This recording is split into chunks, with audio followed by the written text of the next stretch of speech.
Tends la main vers le ciel. Père, merci pour la grâce, merci pour l'onction, merci pour la force, merci pour ceux qui viennent de toi.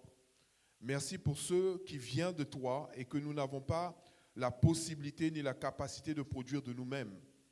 Je te demande, Seigneur mon Dieu, au nom de Jésus, de manifester ta grâce sur ma vie, de manifester ta grâce sur notre vie, de bénir ce moment, de bénir ce culte. Au nom de Jésus, nous avons prié, le peuple de Dieu dit Amen, Amen. Acclame ton Dieu bien fort ce matin. Acclame ton Dieu bien fort, acclame ton Dieu. Alléluia, acclame ton Dieu. Merci Jésus, alléluia. On va s'asseoir dans la présence de Dieu. On va prendre nos Bibles dans le livre de Deutéronome, chapitre 33, verset 29. Deutéronome 33, 29.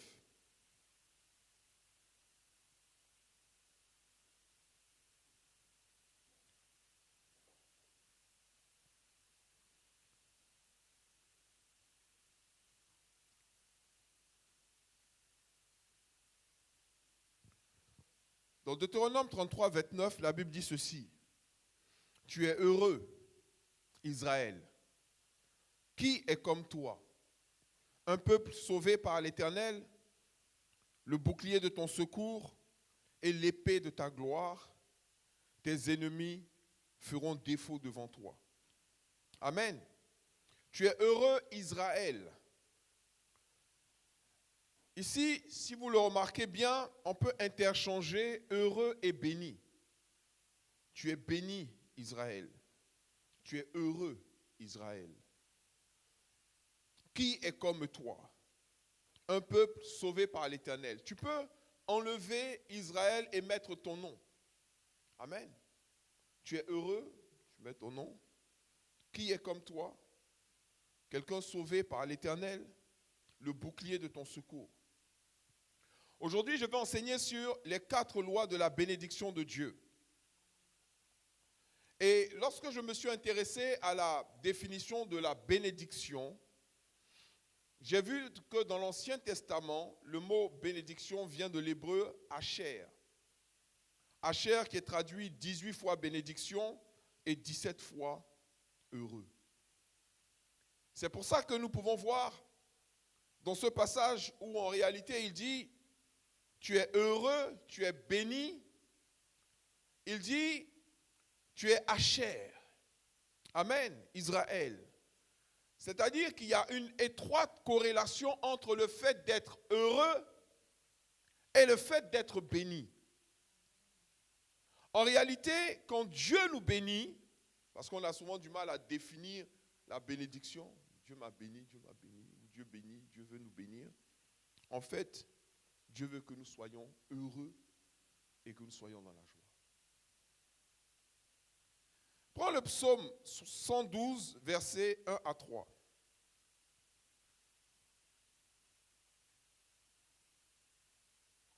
Psaume 112, 1 à 3. Louez l'Éternel. Ensuite, il dit, heureux l'homme qui craint l'Éternel, qui trouve un grand plaisir à ses commandements. Sa postérité sera puissante sur la terre, la génération des hommes droits sera bénie. Il a dans sa maison bien-être et richesse, et sa justice subsiste à jamais. Alléluia. À chaque fois, c'est l'expression Asher qui est encore utilisée. Quand il dit heureux l'homme qui craint l'Éternel, Asher, l'homme qui craint l'Éternel, en réalité c'est béni l'homme qui craint l'Éternel. Amen. Donc, dans la Bible, celui qui est béni est heureux. Alléluia. C'est limpide, c'est clair. C'est-à-dire qu'au jour d'aujourd'hui, il ne faut plus que être béni soit pour toi quelque chose de comment on appelle ça, de virtuel. Parce qu'on a du mal des fois à mettre dans la définition de béni, on a du mal à mettre véritablement une définition claire. Heureux l'homme qui craint l'Éternel, c'est béni l'homme qui craint l'Éternel. L'homme qui craint Dieu est béni. Amen. Dieu veut qu'il soit heureux. Dieu veut qu'il soit dans la joie. Dieu veut que cet homme-là puisse jouir de la vie comme il l'a conçue. Il dit qu'il trouve un grand plaisir dans ses commandements. Celui qui craint Dieu trouve un grand plaisir dans les commandements de Dieu. Ça veut dire quoi? Ça veut dire qu'il prend plaisir à obéir aux instructions de Dieu. Je vais vous dire quelque chose. Les instructions de Dieu n'ont pas pour but de nous frustrer. Les instructions de Dieu n'ont pas pour but de nous priver de joie et de bonheur. Les gens, pour beaucoup d'années, ont pensé que la Bible ou les instructions de Dieu étaient un peu comme des garde-fous, des freins au fait que l'homme ou la femme puisse être épanoui ou puisse être heureux ou heureuse. Si je vous prends, par exemple, je vous prends des difficultés qu'un couple a pu vivre. Toujours, la femme se plaint que son mari n'arrive pas à la satisfaire. Et elle se plaint, toi tu ne vaux rien, tu es comme si, tu ceci, tu ne vaux rien, machin. Un jour, le mari prie Dieu, il dit, mais comment se fait-il que je n'arrive pas à satisfaire ma femme? Et puis il était tellement frustré, tellement attristé par ce fait. Un jour, il a donné une réponse à sa femme qui a choqué sa femme. Mais en réalité, qu'est-ce qu'il lui a dit? Il dit, mais si moi je n'arrive pas à te satisfaire, c'est parce que quelqu'un t'a satisfait avant que tu te maries. Tu me compares à lui. Beaucoup de personnes pensent que connaître plusieurs partenaires avant le mariage va te permettre d'être performant sexuellement. C'est faux.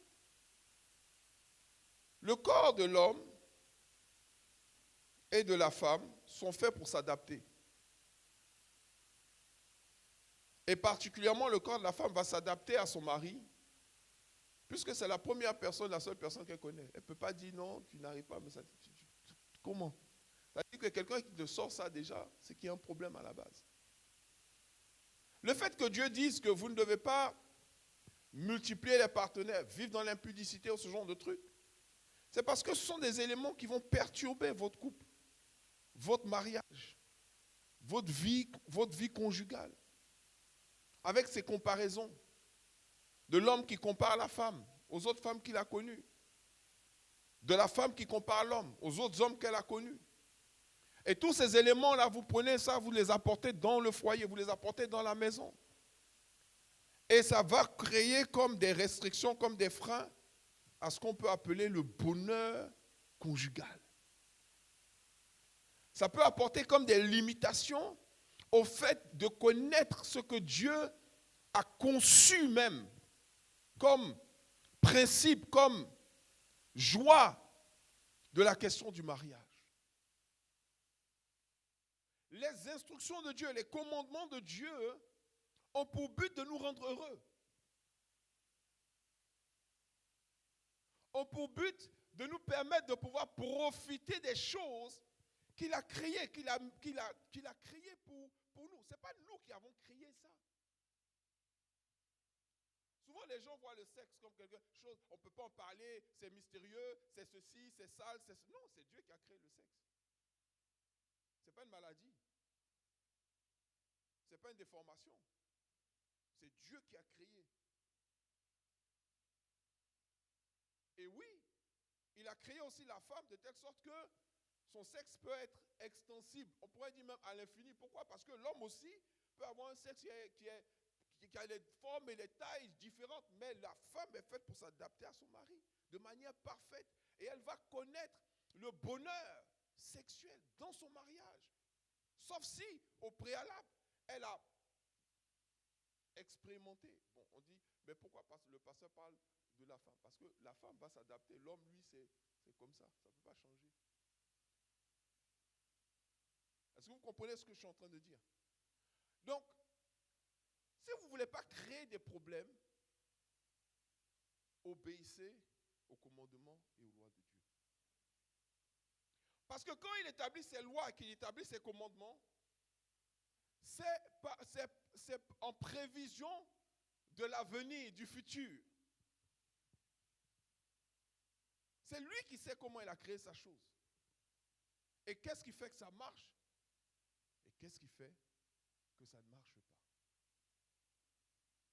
Dans le psaume 112, donc, il dit, heureux l'homme, avec, c'est pas écrit grand H, mais c'est grand H. Heureux l'homme, c'est l'homme et la femme, qui craint l'Éternel. Qui craint l'Éternel. Qui trouve un grand plaisir à ses commandements. Ça veut dire c'est avec joie qu'il obéit aux commandements de Dieu, parce qu'il craint l'Éternel. Il dit quoi? Sa postérité sera puissante sur la terre. Il n'y a rien qui peut rendre quelqu'un plus heureux que du fait de voir sa postérité être puissante, être prospère, être nombreuse, être heureuse sur la terre. Sa postérité sera puissante sur la terre. La génération des hommes droits, c'est-à-dire la génération des hommes qui obéissent à Dieu, des hommes qui craignent Dieu, des hommes qui expérimentent la bénédiction de Dieu, elle sera quoi? Bénie. Et il dit au verset 3, il y a dans sa maison, qu'est-ce qu'il y a dans sa maison? On peut lire ensemble. Il y a dans sa maison quoi? Bien-être et richesse. Il y a dans sa maison bien-être et richesse. Ça veut dire que la bénédiction produit le bien-être et la richesse. Amen. Dans sa maison. Ici, la Bible n'a pas dit que s'il a un travail, s'il a des diplômes, s'il a ceci, s'il a des relations, s'il a des connexions. Non, la Bible dit ici, il craint l'Éternel. S'il est béni, si Dieu le bénit dans sa maison, même si c'est un entrée couché, dans sa maison, il y a bien-être et richesse. Alléluia. Il y a bien-être et richesse. Tu rentres chez lui, tu t'y vois. Il y a une présence particulière. Il y a une aisance, il y a quelque chose. Pourquoi? Parce qu'il y a la présence de Dieu. La bénédiction ne s'achète pas avec de l'argent. Amen. Dans le Proverbe 14, 21 encore, bénédiction est traduit encore par heureux. Proverbe 14, 21.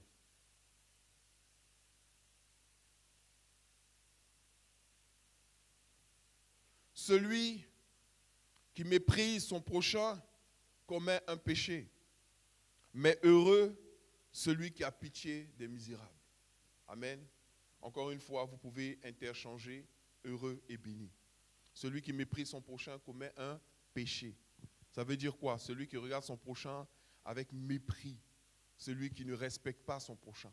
Celui qui n'a pas d'égard pour son prochain. Celui qui trouve que son prochain est méprisable ou ne mérite pas de respect. Celui qui cherche des raisons d'attrister son prochain. Mépriser son prochain. Vous savez, je crois que la chose qui peut faire le plus mal à quelqu'un, c'est le mépris en fait. Quand quelqu'un te méprise, il atteint ton amour propre.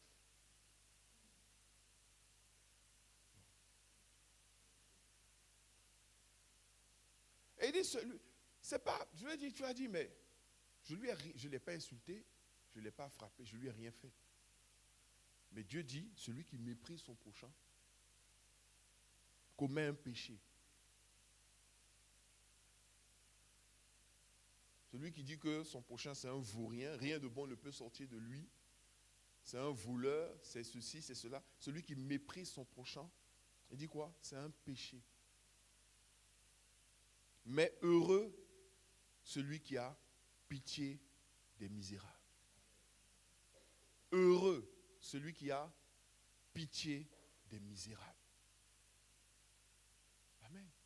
Ça veut dire que la personne soit digne de louange ou soit quelqu'un qui a réussi un peu comme Macron qui disait dans la gare, les gares, bon, moi je ne sais pas combien de fois il est rentré dans une gare, lui.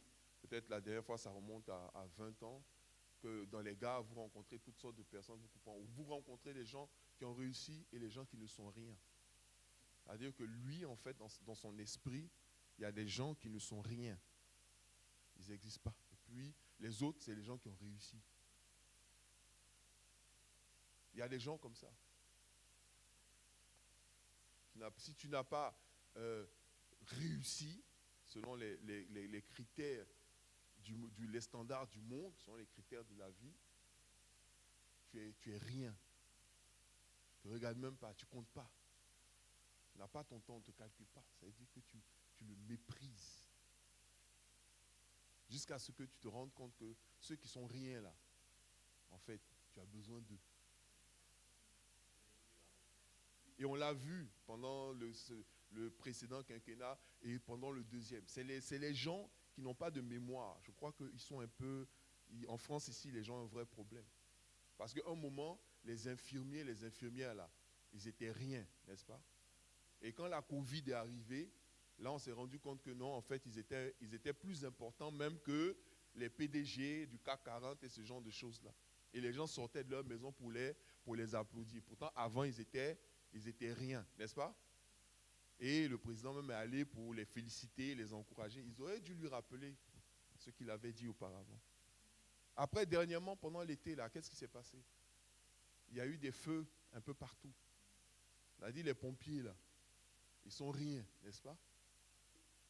Ils avaient revendiqué des augmentations de salaire. On a envoyé les policiers, les gendarmes pour aller les frapper. Quand ils ont manifesté, on les a frappés. Les infirmiers aussi ont manifesté pour demander des augmentations de salaire. Et on les a frappés.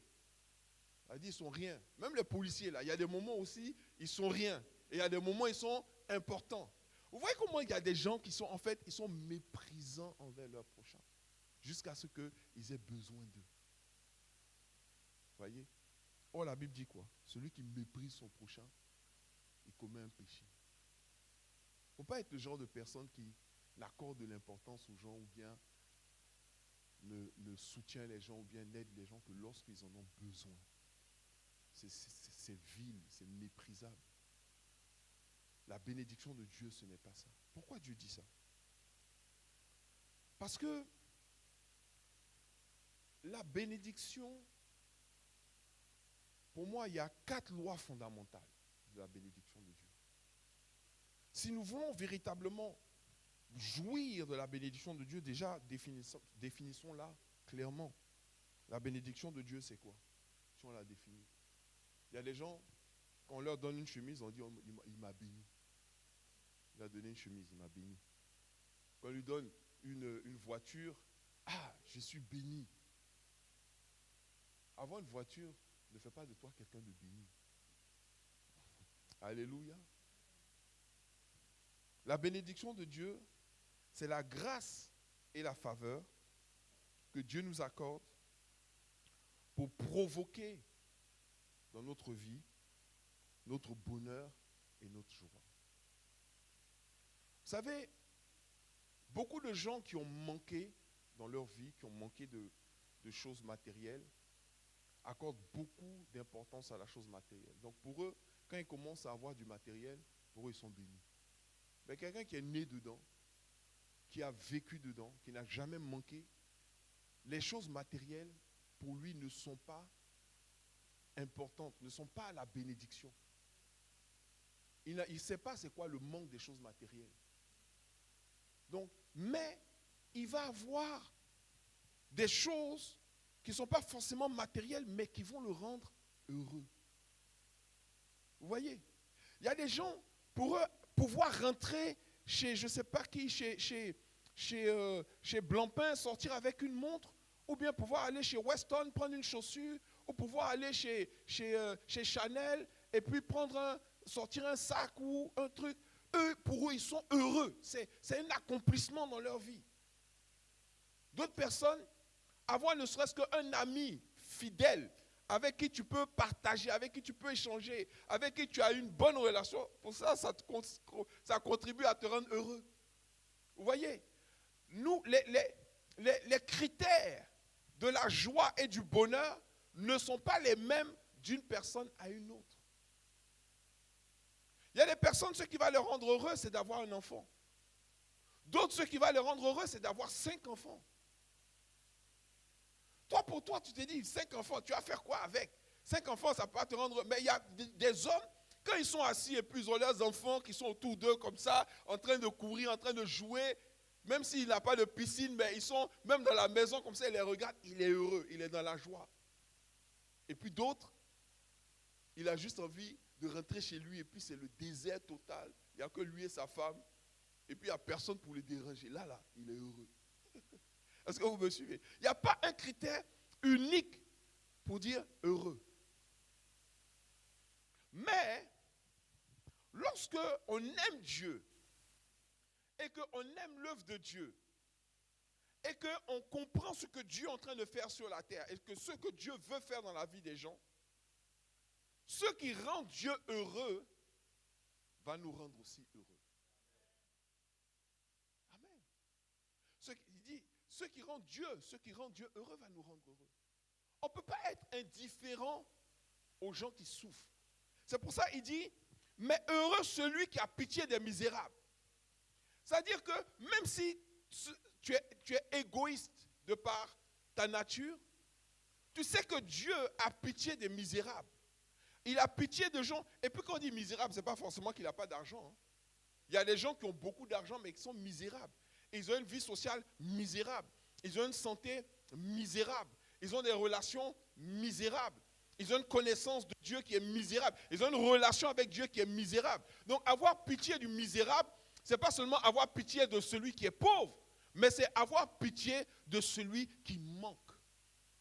Or Dieu peut te donner la capacité. Justement, c'est ce qu'il veut faire à travers la bénédiction. Non seulement la bénédiction, elle est pour toi, mais elle est également pour les autres à travers toi. Si tu as tu connais quelqu'un qui a un mariage misérable et que tu sais comment guérir ce mariage-là, tu peux apporter la bénédiction dans son foyer. Tu peux apporter la bénédiction dans sa maison. Tu peux apporter la bénédiction dans son éducation. Tu peux apporter la bénédiction dans la vie de quelqu'un. Quand quelqu'un est malade, Dieu n'est pas heureux et content ou dans la joie de voir des gens misérables au niveau de leur santé, physiquement. Les gens qui sont misérables physiquement. Ils dorment dans la douleur, ils se lèvent dans la douleur, ils marchent dans la douleur, ils travaillent dans la douleur, il est constamment dans la douleur. C'est une forme de misère. Quelqu'un qui est comme ça ne peut pas dire qu'il est béni. Même s'il s'achète des costumes chez Francesco Smalto ou bien s'il va chez Hugo Boss chaque semaine, le gars, il est misérable. Il n'est pas béni parce qu'il n'est pas heureux. Est-ce que vous comprenez ce que je veux dire? Donc la notion de bonheur est une notion qui ne vient pas de l'homme, ça vient de Dieu. Dis à ton voisin, Dieu veut que tu sois heureux. C'est pour ça que Dieu veut que tu sois béni. Parce que pour Dieu, béni, c'est heureux. Genèse chapitre 12, verset 2. Je vais accélérer sur mon message. Les 4 lois de la bénédiction de Dieu. Donc 4 lois, ça va aller vite. Tu vas comprendre. 4 lois. Première loi, Genèse chapitre 12, verset 2. Dieu dit à Abraham, va-t'en de ton pays, de ta patrie et de la maison de ton père dans le pays que je te montrerai. Verset 2. Je ferai de toi une grande nation et je te bénirai. Je rendrai ton nom grand et tu seras une source de bénédiction. Je te bénirai, je te rendrai heureux. Je bénirai ceux qui te béniront, je maudirai ceux qui te maudiront et toutes les nations de la terre seront bénies en toi. Amen. Abraham partit comme l'Éternel le lui avait dit et Lot partit avec lui. Abraham était âgé de 75 ans lorsqu'il sortit de Charan. C'est là que je vois que vraiment, la clé de la bénédiction, c'est vraiment le bonheur, c'est vraiment la joie, c'est vraiment de te rendre heureux. Le problème d'Abraham, c'était quoi? Il n'avait pas d'enfant. Il n'avait pas d'enfant. Il n'avait pas de fils. Il voulait un héritier. Quand Dieu lui parle, Abraham à quel âge? 75 ans. Ça veut dire qu'il a tout testé. Il a tout essayé. Il a essayé les coctions, il a essayé toutes sortes de dieux, puisque son père, il avait une grande collection de dieux. Abraham, il était d'une nation païenne, où ils pratiquaient l'idolâtrie. À 75 ans, tu n'as pas d'enfant, tu es dans ces régions-là, où la richesse d'un homme, ce sont ses enfants. Hello, tu ne peux pas être heureux. La preuve, c'est que la Bible dit que Abraham s'est enrichi. Abraham est devenu très riche. Et un jour, Dieu lui a parlé. Dieu lui a dit, Abraham, il dit, ah Seigneur, il s'est plaint. Il n'était pas content. Dieu dit, mais Abraham, qu'est-ce qu'il y a? Il dit, voilà, je m'en vais, je vais mourir. Et celui qui va hériter de moi n'est pas de moi. C'est un esclave qui est dans ma maison. Donc, ce qui pouvait rendre Abraham heureux, c'était d'avoir une postérité. Abraham n'a pas eu qu'une postérité. Il n'a pas eu un seul enfant. Aujourd'hui, tout un peuple, toute une nation se réclame d'Abraham. Pourquoi? Parce que toute une nation est sortie d'Abraham. Toute une nation est sortie d'Abraham. Alléluia. Non, c'est pas ça. Toute une nation est sortie d'Abraham. Pourquoi une nation est sortie d'Abraham? Pour quelqu'un qui ne pouvait même pas avoir un enfant. Jusqu'à l'âge de 75 ans. Et Dieu lui dit, Abraham, je vais te bénir. Ça veut dire quoi? Abraham, je vais te rendre heureux.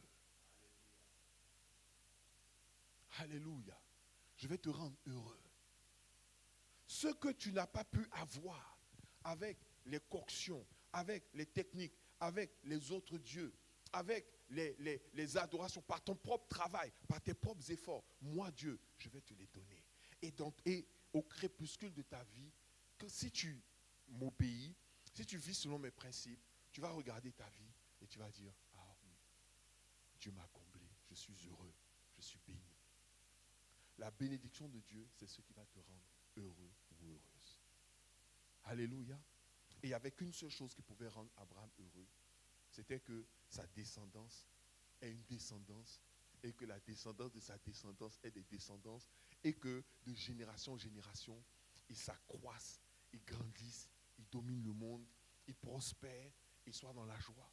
Aujourd'hui, vous prenez Israël. Israël est un pays riche, est un pays prospère. Pourtant, un moment, c'était une partie du désert. Il n'y avait rien, c'était un endroit désertique. Mais lorsque ils ont remis les pieds dans la zone où ils habitent, la Bible dit que la terre s'est mise à refleurir. La prospérité qu'ils expérimentent n'est pas une prospérité naturelle, physique, c'est quelque chose de surnaturel. Quelque chose de surnaturel va t'accompagner. Quelque chose de surnaturel va être avec toi. Pour pouvoir t'amener véritablement à prospérer au-delà de ce qu'un homme normal ou naturel peut connaître comme prospérité, si la bénédiction de Dieu est avec toi. Mais d'abord, ce que tu dois comprendre, c'est que Dieu a demandé à Abraham, il lui a dit, je te bénirai. Mais il a dit, toutes les nations de la terre seront bénies en toi. Amen. Donc, premièrement, la bénédiction de Dieu, elle n'est pas là seulement pour te rendre toi heureux. Elle est là pour te rendre heureux, mais pour qu'à travers toi, d'autres personnes aussi puissent être heureuses. Amen. C'est en cela que Abraham est une source de bénédiction pour nous. Il est une source de bénédiction pour nous. Pourquoi? Parce qu'il nous rend, à travers son témoignage, on comprend des choses avec Dieu. On comprend des choses dans notre marche avec Dieu. On apprend des choses dans notre marche avec Dieu à cause d'Abraham. Abraham a non seulement été béni, mais il est devenu aussi une source de bénédiction. Tu seras une source de bénédiction pour quelqu'un. Ton témoignage sera une source de bénédiction. Ce que Dieu va accomplir et réaliser dans ta vie sera une source de bénédiction pour plusieurs. Loi numéro 2. La loi numéro 2, rapidement, on va voir ça dans Luc chapitre 18, versets 29 à 30. Luc 18.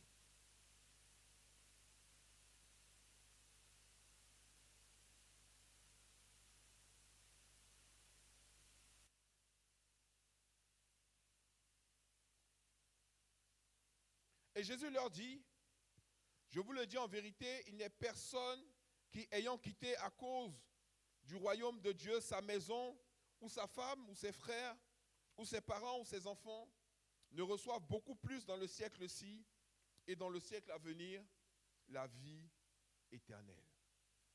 Amen. Jésus fait cette réponse, pourquoi?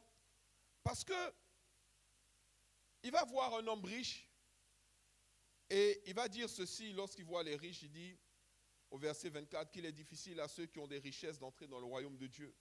Car il est plus facile à un chameau de passer par le trou d'une aiguille qu'à un riche d'entrer dans le royaume de Dieu. Et la Bible dit au verset 26, ceux qui l'écoutaient dire, et qui peut être sauvé? Jésus répondit, ce qui est impossible aux hommes est possible à Dieu. Mais c'est tombé dans l'oreille de Pierre. Et Pierre, qui lui voulait, c'est pas passé inaperçu, il a dit, mais voici, nous avons tout quitté. C'est-à-dire, on a fait des sacrifices pour toi. On a fait des sacrifices pour te suivre. On a fait des sacrifices pour avancer avec toi. Et nous t'avons suivi. Donc Jésus a compris ce qu'il voulait dire. Il dit, mais quand je prends de ma substance pour pouvoir soutenir, quand je fais des efforts, comment est-ce que ça se passe? Et Jésus lui dit, il n'est personne qui ayant quitté à cause de Dieu, à cause du royaume de Dieu, sa maison, ou sa femme, ou ses enfants, ou ses parents, ou ses parents, ou ses frères, ne reçoivent beaucoup plus dans ce siècle-ci et dans le siècle à venir la vie éternelle. Ça veut dire quoi? Ça veut dire que quand tu bénis les autres, Dieu prend soin de tes besoins. Tu ne peux pas être une source de bénédiction. Tu ne peux pas être quelqu'un qui rend les gens heureux. Et puis Dieu ne va pas te rendre toi-même heureux aussi. Ou heureuse. Alléluia. Dans 2 Corinthiens chapitre 9, il le redit. Et c'est même de manière plus claire. Ça, c'est la clé de la prospérité, de la richesse selon Dieu. Il dit au verset 8, au verset 6, sachez-le, celui qui sème peu, moissonnera peu. Celui qui donne peu, recevra peu. Et celui qui sème abondamment, moissonnera abondamment. Amen. Donc c'est une question, expérimenter la bénédiction de Dieu. Si tu es chiche, si tu ne donnes pas, si tu ne sèmes pas, si la bénédiction ne te traverse pas pour bénir d'autres personnes, alors tu moissonneras peu. Mais celui qui sème abondamment moissonnera abondamment. Après il dit quoi? Que chacun donne comme il a résolu en son cœur sans tristesse ni contrainte, car Dieu aime celui qui donne avec joie. Quand tu bénis les autres, bénis-les avec joie. Et celui qui connaît Dieu, lorsqu'il bénit quelqu'un, lorsqu'il aide quelqu'un, lorsqu'il prend son manteau et qu'il donne à quelqu'un, lorsqu'il prend sa veste et qu'il donne à quelqu'un, lorsqu'il prend une paire de chaussures et qu'il donne à quelqu'un, il ne donne pas avec tristesse ni avec regret. Il le donne avec joie. Pourquoi? Parce qu'il sait que Dieu va prendre soin de ses besoins à lui. Il continue en disant, et Dieu peut vous combler de toutes sortes de grâces, afin que possédant toujours, en toutes choses, de quoi satisfaire à tous vos besoins, vous ayez encore en abondance pour toute bonne œuvre. Alléluia. Et Dieu peut vous combler de toutes ces grâces, de toutes sortes de grâces, afin que possédant toujours, en toutes choses, de quoi satisfaire à tous vos besoins. Ça veut dire quoi? Ça veut dire que non seulement Dieu va pourvoir à tes besoins, mais Dieu ne veut pas simplement pourvoir à tes besoins, il veut pourvoir à tous tes besoins. Regarde ton voisin, dis-lui, Dieu va pourvoir à tous tes besoins. C'est ça la vraie prospérité. C'est ça la vraie prospérité. C'est quand tous tes besoins sont pourvus. Tout ce dont tu as besoin, Dieu pourvoit. Alléluia. Quand Abraham a donné ce nom de Dieu, l'Éternel pourvoira, il n'a pas dit l'Éternel va pourvoir seulement au sacrifice. L'Éternel pourvoit à tous nos besoins. Tout ce dont tu as besoin pour être heureux, Dieu pourvoit à ça. Alléluia. Ça, c'est la loi numéro 2. Quand tu bénis les autres, Dieu prend soin de tes besoins. Troisième loi, nos bénédictions aux autres vont revenir vers nous. Quand tu bénis quelqu'un d'autre, cette bénédiction, elle va te revenir. Les anglophones ont dit, you cannot outgive God. C'est-à-dire, tu ne peux pas donner plus que tu ne reçois de Dieu. Ce n'est pas possible. Tu ne peux pas donner plus que tu ne reçois de Dieu. Amen. Peut-être que tu ne le crois pas, mais moi je le crois. Si tu le crois, dis Amen 3 fois. Alléluia. Tu ne peux pas donner plus que tu ne reçois de Dieu. Dis à ton voisin, tu ne peux pas donner plus que tu ne reçois de Dieu. Plus tu essaies de bénir les autres, amen, plus tu essaies de bénir les autres, plus Dieu te bénit. C'est comme ça. Les gens qui disent, qui ne savent pas comment est-ce qu'on entre, on entre dans la bénédiction surnaturelle, dans l'abondance de la bénédiction, dans la bénédiction qui choque les gens. Parce qu'il y a un niveau de bénédiction là qui peut choquer. Mais le problème, je vais vous dire, c'est quoi? C'est qu'on bascule dedans. On ne tombe pas dedans un jour. Il y a des gens qui disent, moi, je veux le jour où je reçois 1 million, je vais donner 100 000. Sauf que, aujourd'hui, tu n'as pas 100 000, tu as 10 000. Peut-être même tu n'as pas 10 000, tu as 2 000. Tu fais quoi avec? C'est ta fidélité avec les 2 000 qui vont t'emmener dans les 5 000. Ta fidélité dans les 5 000 vont t'envoyer dans les 10 000. Ta fidélité dans les 10 000 vont t'envoyer dans les 100 000. Ta fidélité dans les 100 000 vont t'envoyer dans les 1 million. Mais il ne s'agit pas simplement de le faire. C'est-à-dire qu'il y a des gens, pour qu'ils changent de dimension, il faut 2 ans, 3 ans. Des fois, il faut qu'ils rétrogradent d'abord pour qu'ils remontent. Parce que c'est une lutte. La seule personne que tu prives, c'est toi. Parce qu'en une année, tu peux passer avec Dieu de 2 000 à 100 000, voire même à 1 million, en une année. Ça dépend de la rapidité et de ta promptitude à mettre en application les lois de Dieu. Point barre. C'est tout. Il dit, il donne la semence au semeur. Il peut nous combler de toutes sortes de bénédictions. Alléluia. Afin que possédant toujours en toutes choses de quoi satisfaire à tous nos besoins, nous en ayons encore en abondance pour toutes bonnes œuvres. Donc Dieu, tu ne peux pas le dépasser. C'est-à-dire, tu dis oui, moi j'ai donné plus que je n'ai reçu. Avec Dieu, ce n'est pas avec Dieu. Parce que quand toi tu prends, tu donnes, tu prends de ta substance. Si tu avais 100 000, quand tu enlèves 10 000 dedans, il te reste 90 000. Dieu, quand il a pas 100 000 déjà, ce qu'il a est infini. Quand il enlève dedans pour te donner, ce qu'il reste là n'a pas changé. Elle n'a pas changé. Donc tu ne peux pas dépasser Dieu dedans, dans cette course. La seule chose que tu peux faire, c'est atteindre une dimension que les autres n'ont pas encore atteint. Pourquoi? Parce que ta foi est allée aussi vite que là. Bénis tes frères, bénis tes soeurs, bénis les autres. Sois une source de bénédiction. Sans te dire que oui, je vais perdre, c'est pas sage, c'est pas ceci, c'est pas cela. Tout ça, ce sont des freins qu'on se met. Mais la loi de Dieu nous incite. Il dit quoi? Luc chapitre 6, verset 38. Il dit, donnez et il vous sera donné. On versera dans votre sein une bonne mesure, serrée, secouée, qui déborde. Car on vous mesurera avec la mesure dont vous vous serez servi. Tu te sers de quelle mesure quand tu donnes? Hello? Quand tu donnes là, tu te sers de quelle mesure? Il y en a quand ils donnent, ils se servent de leur doigt là, une pincée.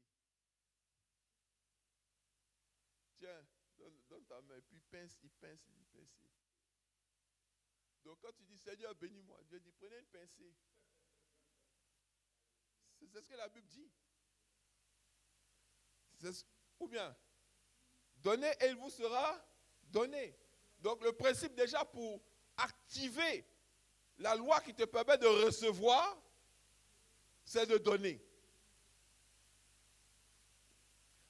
Moi je vois des gens quand ils veulent s'acheter un truc, ils vont chez Ralph Lauren, Ils vont chez Tommy Hilfiger, ils sont un beau truc. Quand il doit donner, là, il va à Primax, Primark, je ne sais pas quoi là, ou Kiabi, et puis pour un truc, et puis il va donner.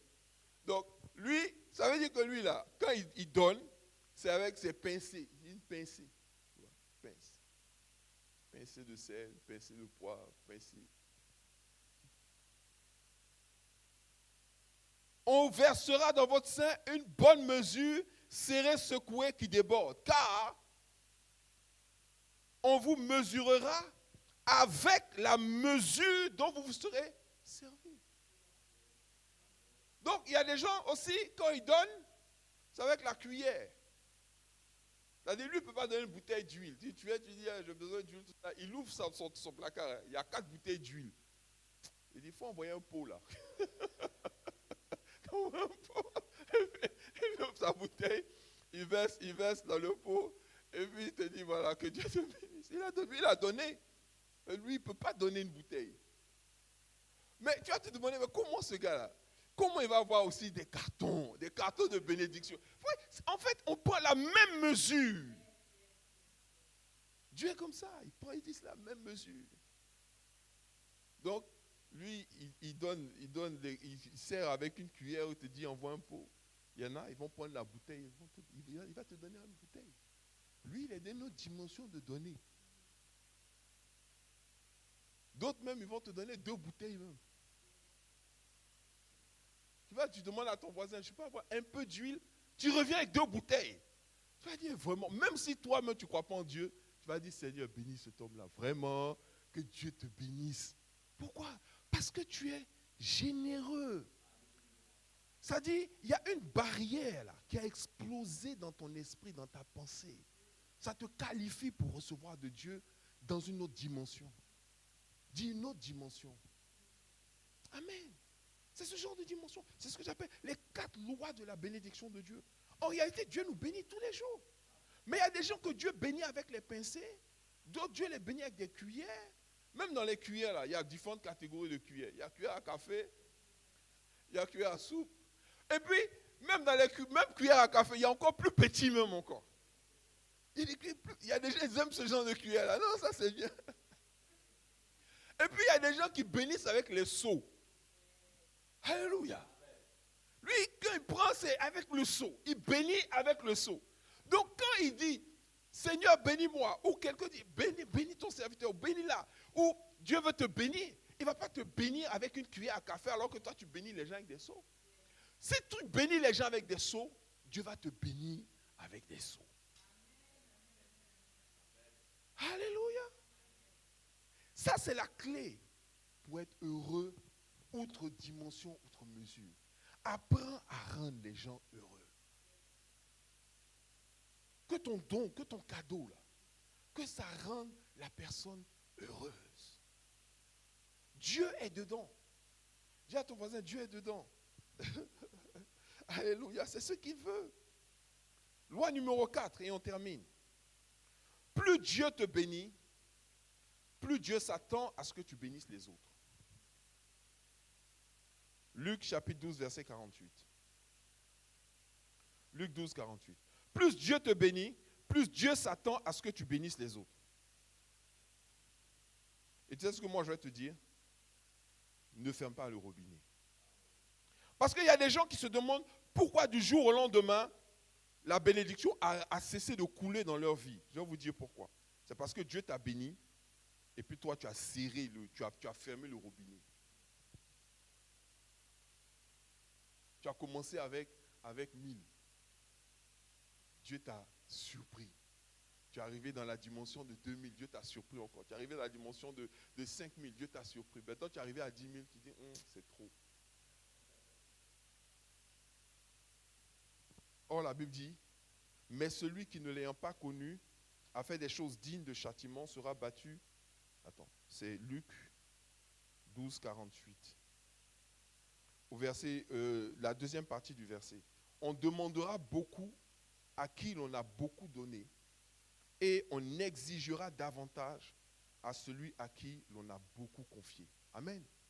Donc quand Dieu te bénit, c'est-à-dire Il y a déjà la loi selon laquelle tu bénis, Dieu te bénit. Tu bénis, Dieu te bénit. Mais à un moment, Dieu ne va même pas attendre que tu bénisses quelqu'un pour te bénir. Il va te bénir à l'avance. Te bénit parce que tu es rentré dans un cycle. Dieu maintenant te bénit. Maintenant, tu dis, ça c'est la récolte. Tu ne peux pas aller ressemer la récolte. Donc maintenant tu dis non, c'est trop. C'est trop. Moi quand j'ai connu Dieu, personne ne m'a donné plus de 1000 euros. Personne n'a semé plus de 1000 euros dans ma vie. Ça, je n'ai jamais vu. Je ne peux pas donner ça à quelqu'un. C'est-à-dire que toi-même, tu fermes le robinet, tu bloques le cycle. Dis à ton voisin, ne ferme pas le robinet. Alléluia. Ne bloque pas le cycle. Parce que plus Dieu te donne, plus il va exiger de toi. Plus il va exiger de toi. Il y a des gens qui veulent des augmentations. Tu veux des augmentations. Tu veux créer des entreprises, tu veux des business. Tu veux des sources d'entrée d'argent. Plus tu as des sources d'entrée d'argent, plus tu auras des sources aussi de dîmes et d'offrandes. Alléluia. Tu as 4 business, il y a dîme, c'est la dîme de 4 business, plus quand il y a les bonus, quand il y a les contrats spéciaux et tout ça. C'est-à-dire que plus tu reçois, plus Dieu s'attend à ce que tu donnes. Et quand maintenant tu vas commencer à serrer, à fermer, alors le cycle aussi de la bénédiction va commencer à être serré et à être fermé. Et quand je dis donner, ce n'est pas seulement à l'église, c'est aux misérables. Alléluia. Tu peux prendre des chemises comme ça et puis tu arrives. Et puis, quand vous voulez bénir, il y a des gens même, ils sont un peu bizarres. C'est-à-dire que toi, tu as une entreprise, tu as 10 personnes qui travaillent pour toi. Mais quand tu as des actions de bénédiction à faire ou des actions de grâce, tu fais des actions de grâce à l'extérieur. Ouais, les gens qui travaillent pour toi, là, tu peux pas faire des actions de grâce pour eux. Tu arrives un matin et tu distribues à chacun une chemise, ou bien un bon pour aller prendre un truc dans un magasin, ce genre de truc. Tu es en train de semer dans la vie de gens qui contribuent par leur travail et leur sacrifice à te rendre heureux. Dieu va te bénir également en retour. Et ces gens-là, à cause de ton attitude, à cause de ton comportement, la Bible dit quoi? Que notre attitude et notre comportement envers notre prochain a cette particularité de les évangéliser. Vous savez pourquoi? Parce que quand ils savent que tu es un chrétien, ils savent que tu es un enfant de Dieu, la Bible dit qu'ils observent ta vie. Et le jour où Dieu les visite, ils sont heureux de cela. Et ils vont saisir l'opportunité. Il va peut-être jamais te dire, oui, je veux donner ma vie à Jésus. Hein. Il ne va jamais te dire ça à toi. Mais il sait que tu as donné ta vie à Jésus. Il sait que tu es un chrétien, il sait que tu es un enfant de Dieu. Tu l'as déjà béni au moins 10 fois. Même si, et je vais vous dire une chose, et je vous l'ai déjà dit lors de l'enseignement précédent, la bénédiction, ce n'est pas forcément des choses matérielles et financières. Ça peut être une parole. Hello? La bénédiction peut être une parole. Ne soyez pas pauvres en paroles encourageantes, en paroles de bénédiction. C'est pas avant-hier, c'était hier, avant-hier. Il y a une personne qui était en Guadeloupe qui m'a dit, on attend un cyclone. Je dis, le cyclone va passer sur ta maison, mais ça ne va pas atteindre ta maison. Ce matin, la personne m'a envoyé une vidéo sur WhatsApp. Et voilà l'eau qui passe devant chez moi. C'était comme un torrent, ça passait comme ça. Et puis elle me dit, il n'y a même pas une goutte d'eau qui est rentrée chez moi. Et pourtant, toutes les maisons aux alentours ont été inondées. Ça me coûtait quoi? Ça m'a coûté quoi? Quand tu es conscient du pouvoir de la parole, la Bible dit, la vie et la mort sont attachées à la langue. Celui qui sait l'utiliser en mangera les fruits. Quand tu connais, il y a encore plus de pouvoir même dans la parole que dans les choses matérielles. Une année en Côte d'Ivoire, j'ai rencontré un jeune juriste. Il venait de finir ses études de juriste. Il était en stage dans un cabinet d'actuaire. Et il me dit, pasteur, vraiment, Dieu m'a béni, je gagne 400 000. Je dis, Dieu va multiplier ton salaire par 7. Il m'a dit, amen, amen, amen, pasteur, amen. Dans la semaine qui a suivi, je ne parle pas dans 2 mois, je dis la semaine qui a suivi, il était engagé par Total, une compagnie pétrolière. au service juridique. Ils ont multiplié son salaire par plus que 7. Avec maison de fonction, chauffeur, voiture, tout ce qu'il voulait. Ça m'a coûté quoi? Quand tu distribues les bénédictions comme ça, là, bénissez les gens. Bénis. Oh my God. Bénis. La dernière fois encore, une dame qui a rendu un témoignage. Elle était venue à un Jésus sauvé guéri il y a quelques années. On dit que ses trompes étaient bouchées. Elle ne peut pas faire d'enfants. Aujourd'hui, elle a 5 enfants. Quand elle a quitté Jésus sauvé guéri, là, dans les 9 mois qui ont suivi, elle a fait un premier enfant. Et puis elle a enchaîné les enfants. Un an, 2 mois, 5 enfants. Elle dit, pasteur, vous m'avez simplement dit, je ne lui ai même pas imposé les mains. Je lui ai dit, tu vas enfanter. Alléluia. Donc, quand quelqu'un vient te faire part de sa misère dans un domaine, ce n'est pas péjoratif, hein, mais il souffre dans un domaine. Vraiment, ça ne va pas. J'ai tel problème. Donne-lui une parole. Tu es un enfant de Dieu, tu es connecté à Dieu. Je vais vous dire une chose. La particularité des hommes de Dieu, ou d'un homme de Dieu, d'un prophète, qui est connecté à Dieu, vous savez c'est quoi? C'est que quand il parle, c'est comme si Dieu avait parlé. Dieu veut qu'on soit une source de bénédiction. C'est pour ça que Jésus a dit aux disciples, vous allez aller 2 par 2, vous allez entrer dans des maisons. Si les gens vous ouvrent les portes de la maison, laissez-y votre paix, votre bénédiction. Quand vous entrez, vous dites, la bénédiction de Dieu entre dans cette maison. Les anges entendent ça. Sur place, on assigne des anges à la maison. Il faut le croire. Maintenant, c'est bien entendu qu'on n'a pas tous le même niveau. Parce qu'on n'a pas tous la même onction, on n'a pas tous la même qualité de connexion avec Dieu. Mais même à ton petit niveau, ta petite parole peut décanter une situation dans la vie de quelqu'un.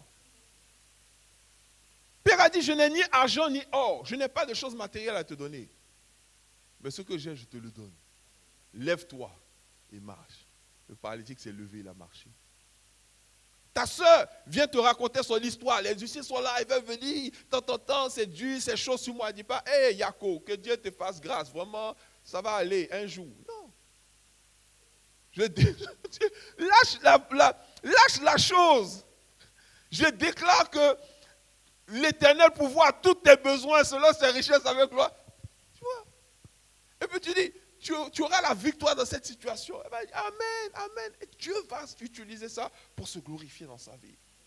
Les plus grandes bénédictions sont des paroles. Pour ça, dedans, vous avez quoi? Bénédiction. Diction, ça veut dire dire. Béné, bien.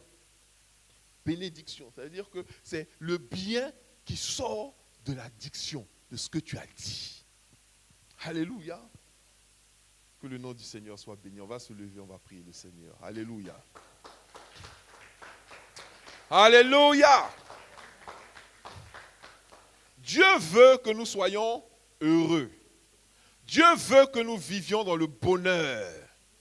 Et je déclare sur cette église que nous entrons dans cette dimension au nom de Jésus.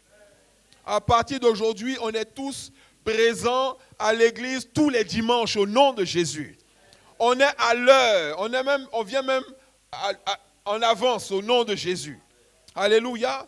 Et on va saisir la grâce de Dieu pour la bénédiction dans toutes ses dimensions au nom de Jésus. Alléluia. Tu vas élever la voix, tu vas prier ton Dieu ce matin. Comme Jabez, tu vas dire à Dieu, bénis-moi vraiment.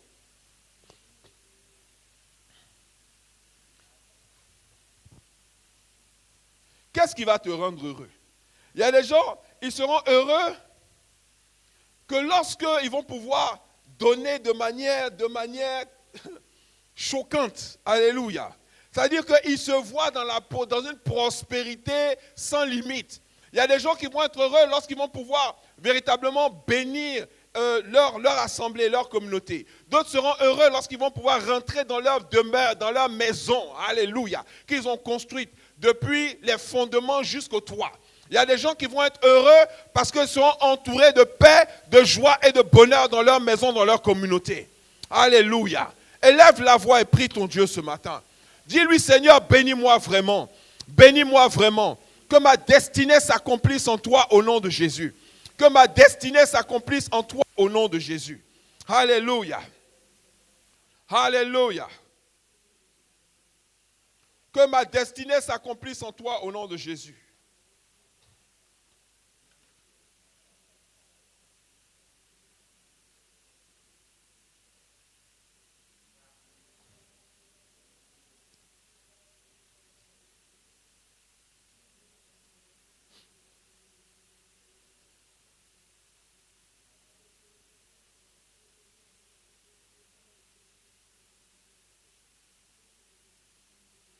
Alléluia. Alléluia. Ouvre ton cœur, ouvre ton esprit. Dieu, lorsqu'il entrait dans la vie d'Abraham, c'était pour le propulser, pour le faire changer de dimension. Dieu est venu et il a donné un sens à sa vie.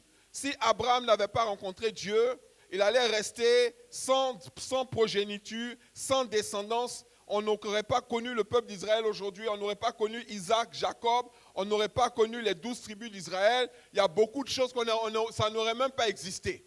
Mais lorsque Dieu est entré dans la vie d'Abraham, Dieu a bouleversé sa vie. Dieu l'a connecté avec l'éternité. De la même manière, quand Jésus a rencontré Pierre, Jésus a introduit Pierre dans l'éternité. De la même manière, Dieu va t'introduire dans l'éternité. Ton nom ne sera pas effacé de la surface de la terre. Tu vas laisser une progéniture. Tu vas laisser une descendance. Tu vas marquer ce monde. Tu vas marquer cette terre. Tu vas faire partie de ceux qui auront changé le monde. Alléluia. Ta famille va se réjouir de ta présence, de ta naissance. Les gens qui te connaissent vont se réjouir de ton existence. Tu seras célébré, tu seras applaudi, tu seras acclamé, tu seras reconnu, tu seras célébré, dit l'Éternel, au nom de Jésus. Dieu va te combler, Dieu va te donner le bonheur, Dieu va t'accorder le bonheur, Dieu va t'accorder la paix, Dieu va t'accorder la grâce. Il a dit, alléluia. Dans Jérémie, chapitre 29, verset 11. On va prendre encore 2 minutes rapidement. Je vais demander quelques enveloppes pour moi. Alléluia. Jérémie 29, verset 21. Vous savez pourquoi je demande des enveloppes? Je vais faire une offrande. Dieu m'a convaincu de le faire ce matin. J'ai résisté, mais le Seigneur m'a convaincu. Il m'a dit, il faut que tu le fasses parce que je veux que mes enfants reçoivent la bénédiction. Donc je vais le faire. On va s'asseoir rapidement. Jérémie chapitre 29, verset 11. Dans Jérémie 29, 11, il dit ceci. Il dit, « Car je connais les projets que j'ai formés sur vous, dit l'Éternel. Projets de paix et non de malheur, afin de vous donner un avenir et de l'espérance. Car je connais les projets que j'ai formés sur vous, dit l'Éternel, projets de paix et non de malheur, afin de vous donner un avenir et de l'espérance. » Alléluia. Donc Dieu a des projets. Malheureusement, ça a été traduit projet de paix. En réalité, ce n'est pas paix qui est utilisé, c'est shalom. Très souvent, shalom est traduit par paix. Mais shalom ne veut pas dire paix. Shalom veut dire complétude. C'est-à-dire tu es complet en fait. Or, être complet, ce n'est pas seulement la paix. C'est les deux, c'est la paix et la prospérité. C'est pour ça que normalement, partout où il y a shalom, on doit traduire par paix et prospérité. Les deux viennent ensemble. Donc, en fait, Dieu a des projets qu'il a formés pour nous. Ce sont des projets de paix et de prospérité. Donc, ce sont des projets de quoi? De bonheur. Alléluia. Des projets de bonheur, afin qu'on soit heureux. Pourquoi? Parce que l'argent peut acheter certaines choses, mais l'argent ne peut pas tout acheter. L'argent peut acheter un lit, mais ça ne va pas acheter le sommeil. L'argent peut acheter des médicaments, mais pas la santé. Est-ce que vous me suivez? Or, les projets que Dieu a formulés pour nous, ce sont des projets de... Non seulement tu as tout ce que l'argent peut acheter, mais tu as également ce que l'argent ne peut pas acheter. Voilà les projets de Dieu pour nous. Amen. Mais nous devons avoir la foi.